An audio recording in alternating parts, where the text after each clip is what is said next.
Well, reaction now from political scientist, activist and author Norman Finkelstein, joining me live there in New York. Israel and its Western allies maintain the country has the right to self-defense. So is Hamas responsible for this crisis? Well, if you look at the sequence of events, there was a lull between Israel and the Palestinians in Gaza up until November 8th. On November 8th, Israel killed a Palestinian child.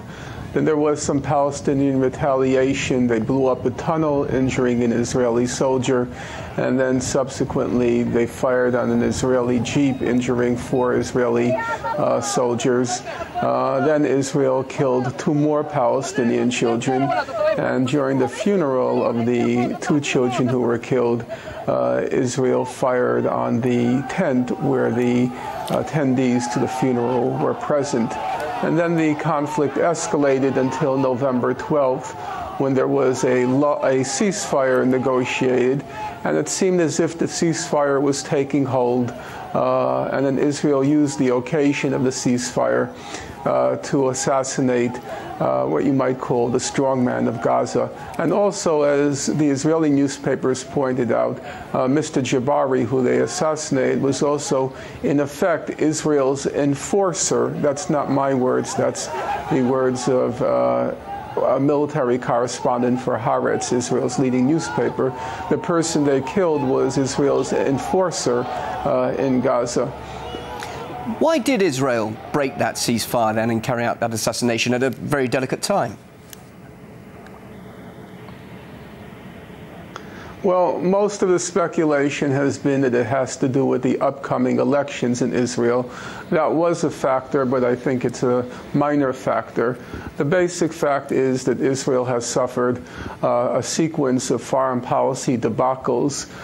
They tried to orchestrate an attack on Iran. It failed.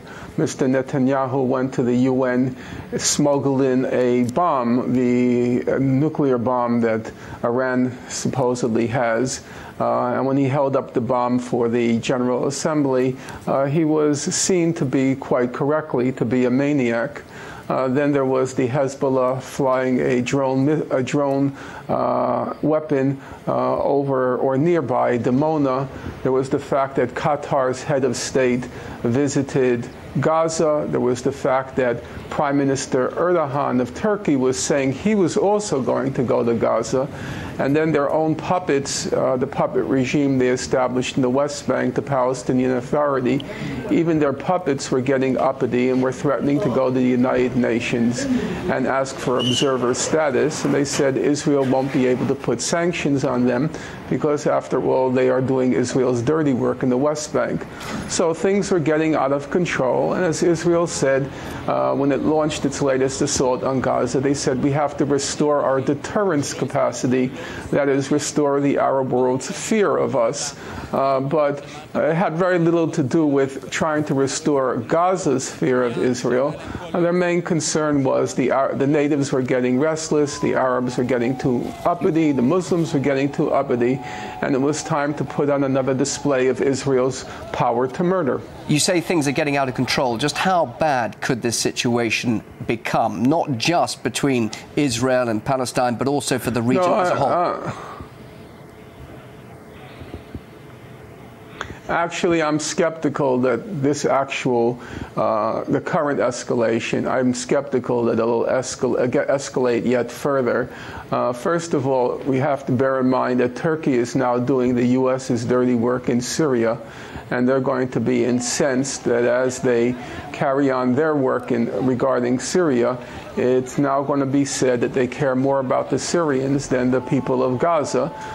Turkey doesn't want that to be said, so Turkey will be on the phone with Washington, and Egypt doesn't want a mass influx of Gazans into Egypt if Israel attacks. On the other hand, Israel can't seal the gates of Gaza like Mubarak did, and so they're going to be on the phone to Washington, and I think the pressures are going to be brought to bear on Washington and then on Israel to agree to a ceasefire.